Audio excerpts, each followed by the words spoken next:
Вон, около фермы. Горим.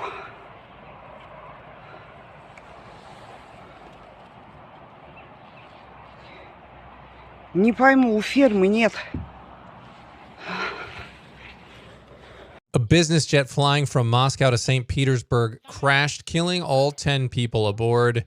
Yevgeny Prigozhin, founder of the Wagner private military company, was on the passenger list. The crash occurred north of Moscow. Authorities say they're investigating. Purported videos of the crash are surfacing online. Those videos show a plane spiraling out of control with a smoke trail behind it, falling to the ground. Prigozhin led a short-lived armed mutiny against Russia's military leadership back in June. Predictions surfaced that he would be executed for the coup attempt, which was seen as a major threat to Putin's power. Prigozhin's coup attempt led to some isolation and a lack of support. His call to Putin went unanswered, and his plans failed to receive backing from Kremlin troops. Prigozhin's demands were vague, and his rebellion left him without a place in Russia. Prigozhin had once sought a deal brokered by Belarus for exile and pardon. The criminal case against Prigozhin still remains active. And despite the coup attempt, Putin's power and control over Russia remained intact. Ukrainian forces capitalized on the Russian struggle, launching counterattacks in the east. Well, we all knew that this was going to happen. It was only a matter of time. We knew that Yevgeny was in trouble when he formed a small coup back in June against his former friend Vladimir Putin. You know, he was an oligarch and a mercenary leader. You know, he was a close confidant of Vladimir Putin at one time. Putin was sometimes called Putin's chef, as he owned restaurants and catering companies that provided services for the Kremlin. He was once convicted in the Soviet Union. Prigozhin controlled a network of influential companies, notably the Wagner private military company, which was supported by the Russian state, as well as 3 companies accused of interference in 2016-18 with the U.S. elections. According to a 2022 investigation by Bellingcat, the Insider, and Spiegel, Prigozhin's activities are tightly integrated with Russia's defense ministry and its intelligence arm, the GRU.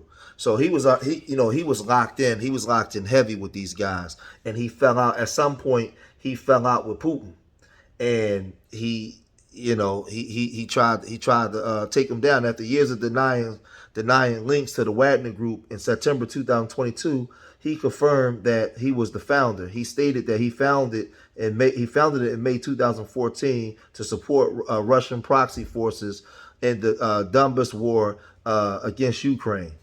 So the admission was prompted by a viral video in 2022 in which Prigozhin was shown at a Russian prison recruiting inmates, promising them freedom if they served 6 months in the Wagner Group. His Wagner Groups played an important role in Russia's invasion of the Ukraine. It also supported Russia's interests in Syria, Libya, and Central African Republic, and several other countries. So he was a mercenary putting in work. And he probably figured that he was the one putting in the most work. So Putin ain't doing that. I'm going to take this from Putin. Man, it's crazy, man. It's crazy. So, like, and they made it real messy, too. Like, you know, they put the plane falling from the sky all the way to the ground. Bloom. It's just, you know, and they do this stuff on purpose, man, you know, to send a message to anybody else that wants to go against, you know, the king. You go against the king, you better not miss. And he went against the king and he missed. So it says, Prigozhin openly criticized the Russian Defense Ministry for corruption and for mishandling the war against the Ukraine.